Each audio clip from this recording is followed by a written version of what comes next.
So, a little bit more about my mother. Sorry for any background noise that may be coming through. I believe I've already told this story once before, so I'll keep this part of the story short. I was 11. My father had been on me all day, like for a week or something, just kind of berating me. I was in a really down state, so I walk to my mother and I say to her, "Mom, God, this is really tough, and I sure do wish that I had an older brother or sister." And she sits me down and she says, "Jason, I need to tell you something. You would have an older brother or sister, but your father forced me to have an abortion with a baby before you came around. Understand, I came to her because I was in distress about my father attacking me and physically brutalizing me. And this was her way to connect with what I was telling her, and at the same time increase the tensions between me and my father to quite a fever pitch."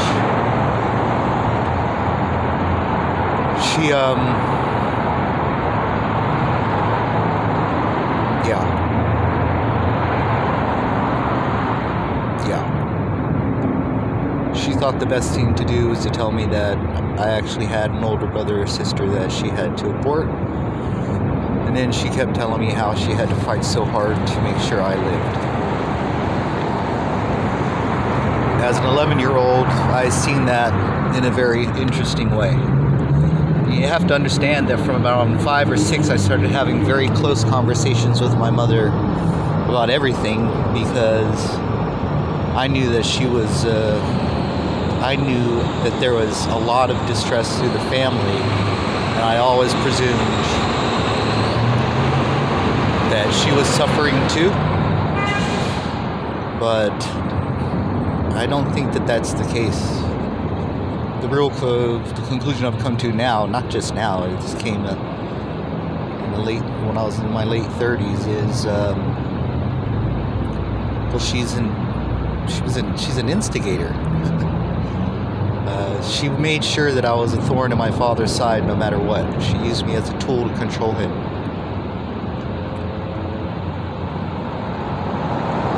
So later on, there's so many ways that the relationship between me and my mother, as well as the relationship between my sister and my dad, were quite inappropriate. But because I was always trying for my mother and feeling for her and feeling for my own pain, because my dad was what I thought was a tyrant, but I mean, how could he be anything other than upset if I'm being used as a tool? Please understand this. I have never, not one time, seen my mother and father sleep in the same bed. Not a single time. I have a memory that it's really fading lately, but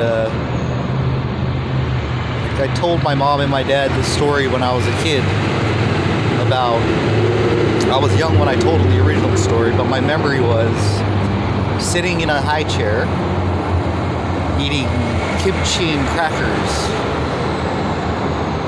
And apparently that was something that we did only while we lived for a short time in Korea. And I must have been 3 or 4, maybe 5, something like that. Maybe 3 or 4. Probably 3 or 4, because Tatum would have been born in Fort Belvoir after that. Anyway,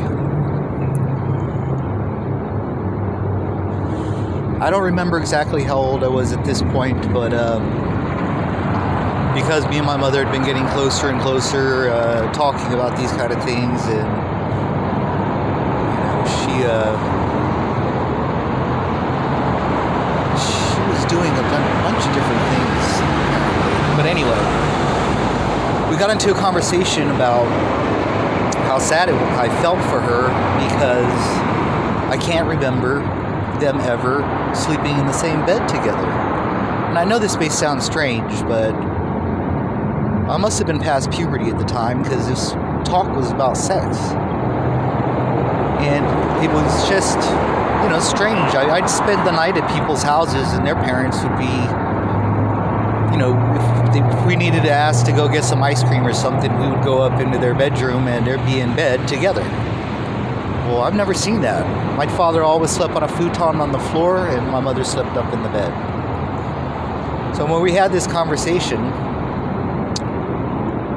she said that she never got any kind of affection from him. And it just broke me down. We must have sat there for about 45 minutes just crying. Crying. It was just so sad. It's not like you ever want to think about your parents having sex, right? That's kind of a gross thing. But the whole idea is that you'd like to know that, one thing, you'd like to know that your existence came from a loving place. So that's part of what my curiosity was. But my concern was that my mother had suffered so much, and that was what she ensured that that's how I felt by the time we left that conversation, further inciting cleaving me and my father even further apart. Now let me tell you a story that I told my mother as an adult that I believe she has exploited. During high school, I had a nice little girlfriend. We'd never go to class. We'd always sneak off and go back to the house.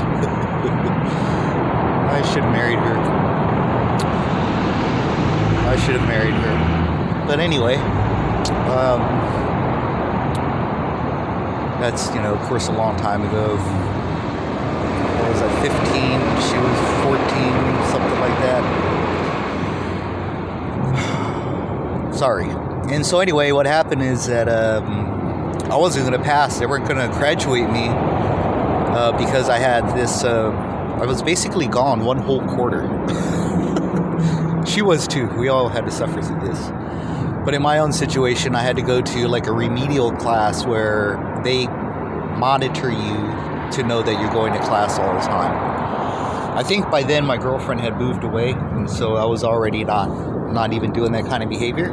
But in order to make it up and be able to graduate, I had to go to this special class, which was just fine. It didn't mess with my education much at all. I made up everything I needed to make up, and I caught up. And but towards the end of the year, I was still my ceramics teacher. I thought she was a bitch, but I think that she did the right thing. And what had happened was she was not going to give me a pass. They were able to talk the other teachers into giving me a pass, and she said she was not going to give me a pass